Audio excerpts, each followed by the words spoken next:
Welcome to Skater Stories, where we are asking members of our skate community to share their story of why they started roller skating to inspire others. I'm Mel, owner of Roller Girl Gang and passionate roller skater. Thank you, Leah, for sharing your skate story. It's such a great conversation and I hope everybody enjoys it as much as I did. So we are here with the very first Skater Stories project. This is Leah, and I'm just going to hand right over to Leah to just introduce yourself, tell us a bit about you, whatever you're happy to share. I'm Leah. I'm soon to be 26. I'm from Harrogate, where I work. I work there for the charity Mind in Harrogate. So I support people with mental health, run like a crisis phone line there. And I started skating about 1.5 years ago now. So I first started because, like many people, I saw all the fun Instagram videos from lockdown. But that looks cool, but I'm terrible at exercise. I can never do that. And then I ended up getting diagnosed with long COVID that caused like heart problems and just exhaustion. So I wanted to find some kind of exercise that wasn't too taxing, that could get me going again. And I thought I'd just be brave and buy some skates and try skating. It was terrifying at first. I had to go around a Marks and Spencer's car park holding on to my partner's hand and refusing to let go. But then we discovered Roller Girl Gang in Leeds, and I convinced him to come along with me as well and have a go. And that made like a massive difference. The first class with Mel, where she taught us how to fall properly and how to actually skate, like my confidence levels just kind of shot up so much from that. And I found that I couldn't do much at first. I remember after that first class, I had to scoot around the office on a wheelie chair because my thighs burnt that much.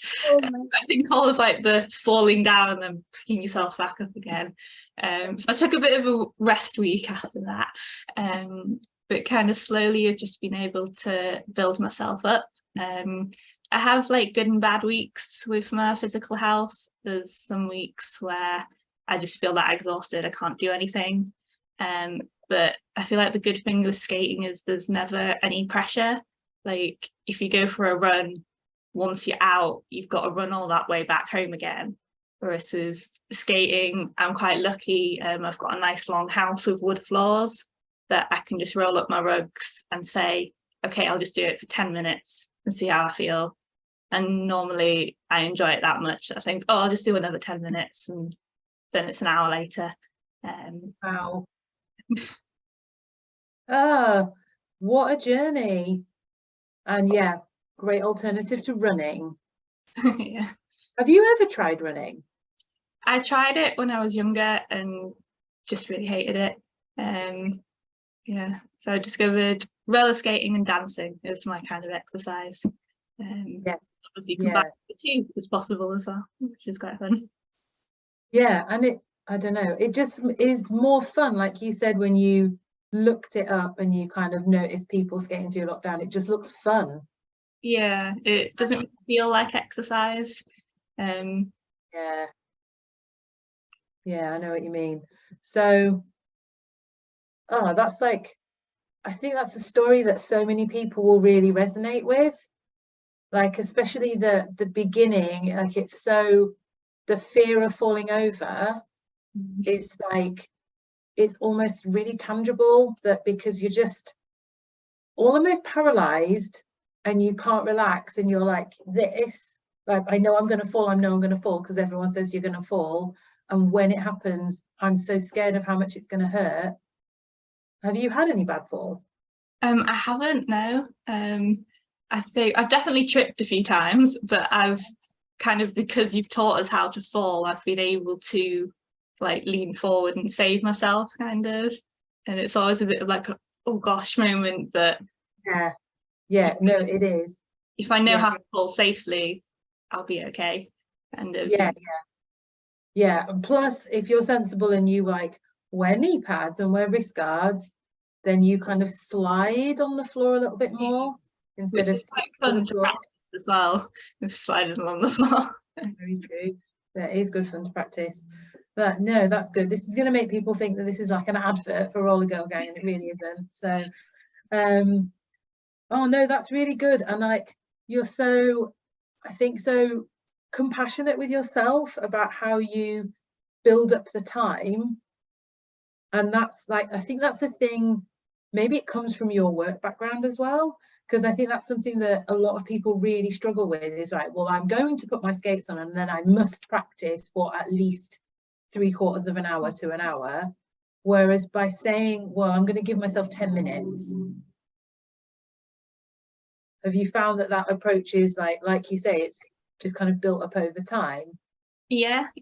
And then if I get a day where I'm feeling not so great physically, or I'm going like to a new place to skate, feeling a bit more anxious and a bit overwhelmed, I just kind of say to myself, well, you've got here, like, even if you just do one really slow lap, that's a lot better than just sitting at home and not doing it.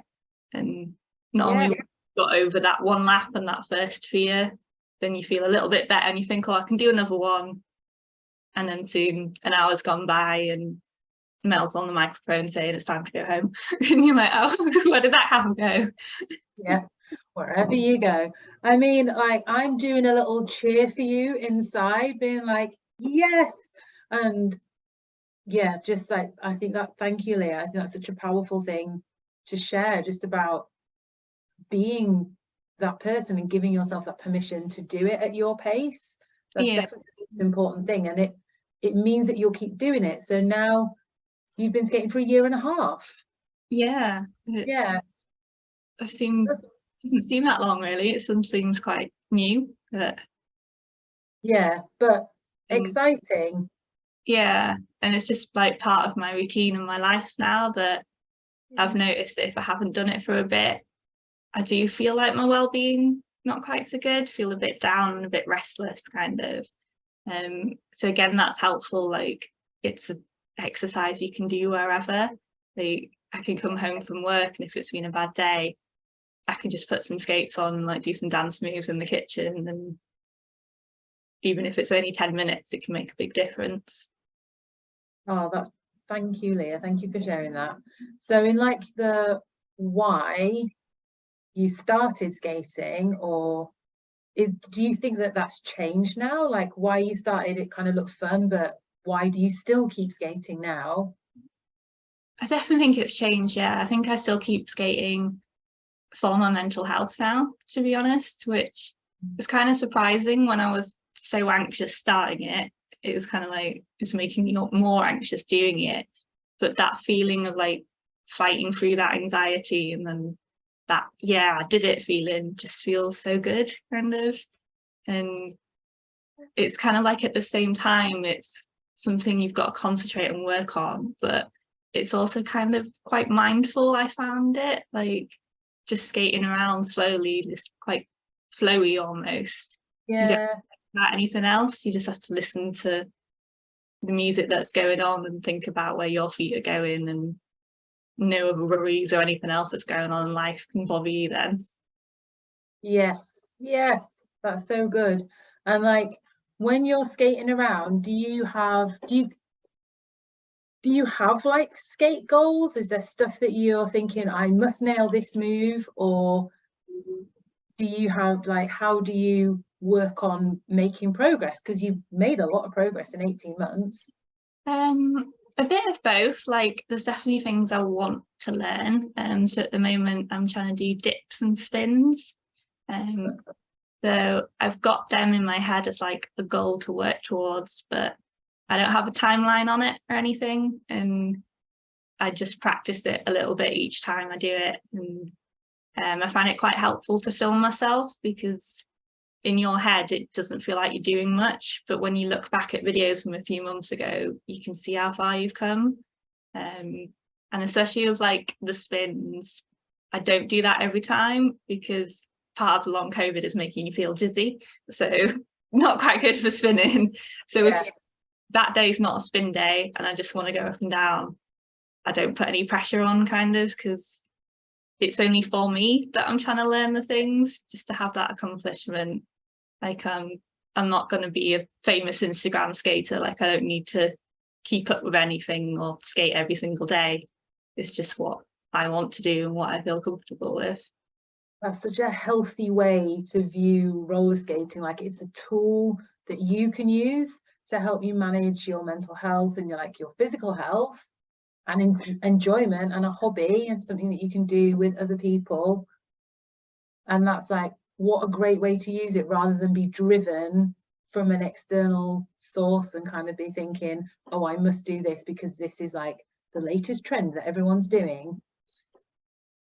Yeah, that's brilliant. So would that be like, in terms of someone starting out, because we still have so many conversations with people, like they'll come to the shop or they'll like send a message and say they've been thinking about roller skating, but they're really struggling with making that kind of first to come to a session, or just go out with friends, because maybe, you know, not everyone actually lives close to Leeds and they're not sure kind of how to break into roller skating if they don't have a community already. Have you got any kind of advice? I guess kind of the main thing is just to give it a go, which is easier said than done. Like getting past that first anxiety is really hard, but kind of knowing that it gets easier, that you don't have to be perfect when you first do it, because kind of the concept of putting wheels on your feet and expecting you to be able to move around is kind of odd.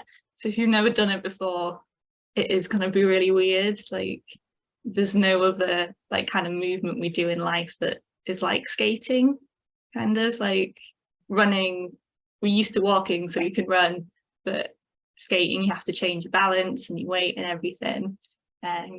So I'd say, yeah, like if you can get past that first anxieties, to give it a go, but also be kind to yourself. Like if you go to a first class and you feel like you can't do much, but you do all that you can, that's a massive step from doing nothing. And you can kind of just go from there and see if you want to give it a go some more. But I think if you can do it with like a community, it does really help, because everyone seems so nice and friendly and everyone wants to help you out. And I tried like learning from videos from home, and it's not quite the same. Like, because again, everyone on Instagram is doing it perfectly, and you think, oh gosh, I can't do it like that. So It seems like that. Yeah, it's hard to know. And yeah, I agree. Like I really struggle to learn from videos, but some people are really successful with learning in that way. So it's just understanding that what you need and trying to like tap into that. And maybe now like some videos would be more accessible to you, but I know what you mean. Like some of the videos you kind of look and think, oh, I'm not able to do what you're able to do, but you consider yourself a beginner, but I consider myself a beginner. Like how does this work? I'm really sorry, I'm being slightly invaded by a cat. that's it. Walking around doing laps of the laptop. I do apologize. No, that's some really great advice. Like, thank you, Leah. Thank you so much for sharing. And I'm sure there are going to be a whole load of people who your story will really resonate with. Thank you so much. Thanks for having me. Thank you for listening to today's skate story. I hope you find it as inspiring and uplifting as I did.